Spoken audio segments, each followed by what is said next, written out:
মই নতুনকৈ ৰেচিপি এটা বনাইছোঁ, আপোনালোকে চাবচোন। এইদৰে বনাই খাই বহুত ভাল লাগিব আৰু বহুত ধুনীয়া সোৱাদ এটাও আহিব, বহুত ধুনীয়া গোন্ধ এটাও আহিব, বহুত ভাল লাগিব খাই। এইদৰে আপোনালোকে বনাই চাব এবাৰ। চব কালাৰখিনি কিমান ধুনীয়াকৈ আহিছে, দেখিয়ে খাওঁ খাওঁ যেন লাগিছে নে বাৰু? এইদৰে আপোনালোকে বনাবচোন।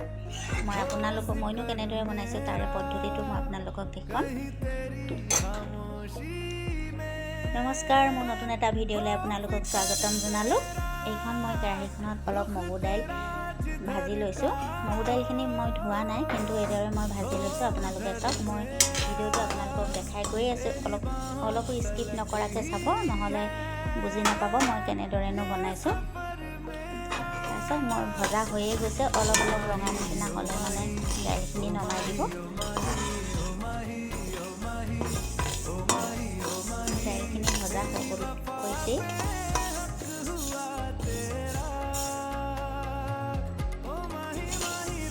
চব হৈ গ'ল ভজা, মই এইখিনি এতিয়া নমাই দিম।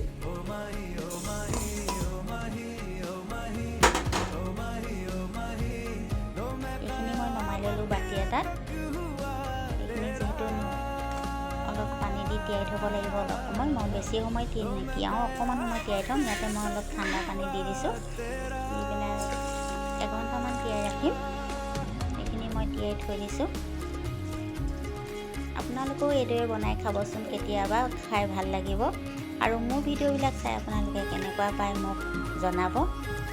আৰু মোৰ ভিডিঅ' আপোনালোকে বহুতে আঁকোৱালি লৈছে। যিসকলে মোৰ ভিডিঅ'বিলাক আঁকোৱালি লৈছে, মই তেখেতসকলক ধন্যবাদ জ্ঞাপন কৰিছোঁ। আৰু এইখিনি চব মই নহৰু, আদা, পিঁয়াজ, তেজপাত, লং, ইলাচি সকলোখিনি আৰু নহৰু কেইটামান, বিলাহী এইখিনি মই কাটি লৈছোঁ। যিমানখিনি ধৰক বস্তু দিম তাৰ অনুপাতে। আৰু এয়া হৈছে চিৰা অলপ মই তিয়াই ল'ম, তিয়াই পেলাই ভালদৰে ধুম। যিহেতু আমাৰ মানুহ কম কাৰণে মই বস্তুখিনি অলপ কমকৈ লৈছোঁ। আপোনালোকৰ যিমানখিনি আছে দৰকাৰ হ'ব সেই অনুপাতে বস্তুখিনি ল'ব। মই চিৰাখিনি ধুই অলপ প্ৰেছাৰত দি দিছোঁ। যিহেতু মই প্ৰেছাৰত মই বইল কৰি ল'ম। দাইল আৰু চিৰা একেলগতে মই দিছোঁ, আৰু লগতে সৰুকৈ আলু এটাও দি দিছোঁ। আপোনালোকে নিজৰ হিচাপ অনুযায়ী বস্তুখিনি দি ল'ব। আৰু এয়া মই মাছৰ মাথা আৰু মাছ ফ্ৰাই কৰি ৰাখিছোঁ। দাইলখিনিতে মই তেজপাত, লং, ইলাচি সকলোখিনি দি দিছোঁ। আৰু পিঁয়াজখিনিও দি দিম, অলপ পিঁয়াজ দি দিম, আৰু বিলাহীখিনি দি দিম। সোৱাদ অনুযায়ী নিমখ অলপো দি 2টামান হুইচেল মাৰি ল'ম। লগতে কেঁচা জলকীয়াও দি দিছোঁ। এইখিনি বিলাহী হয়, বিলাহী মই 2টা যিহেতু কাটি পেলাই ৰাখিছিলোঁ সেইখিনি দি দিছোঁ। সোৱাদ অনুযায়ী নিমখো দি দিছোঁ।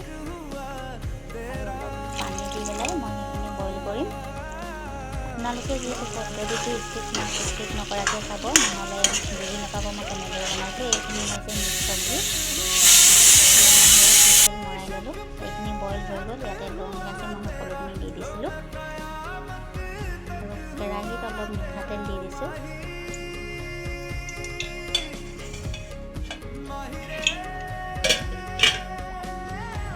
যিহেতু তেলটো গৰম হোৱাৰ পিছত অকণমান কালাৰ হ'বৰ কাৰণে মই চেনি দি দিছিলোঁ। লগতে আছে গোটেইখিনি পিঁয়াজ, নহৰু, আদা, জলকীয়া সকলোখিনি ভালদৰে ভাজি লৈছোঁ।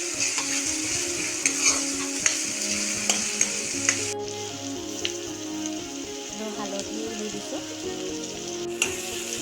ভালদৰে গোটেই মিশ্ৰণখিনি ভালদৰে ভাজি ল'ব।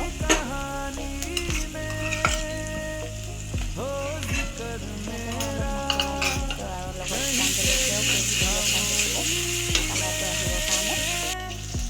সেইখিনি বইল কৰি থোৱা দাইল আৰু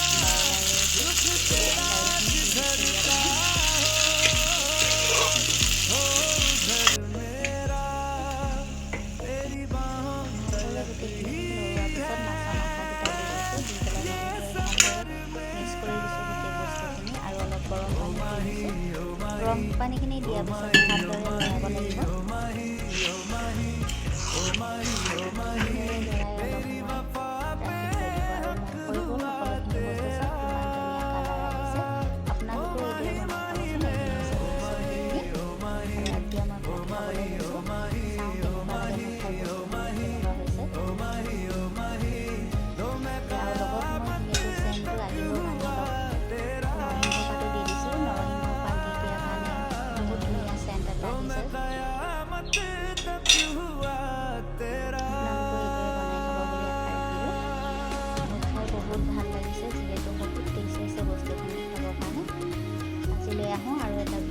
মই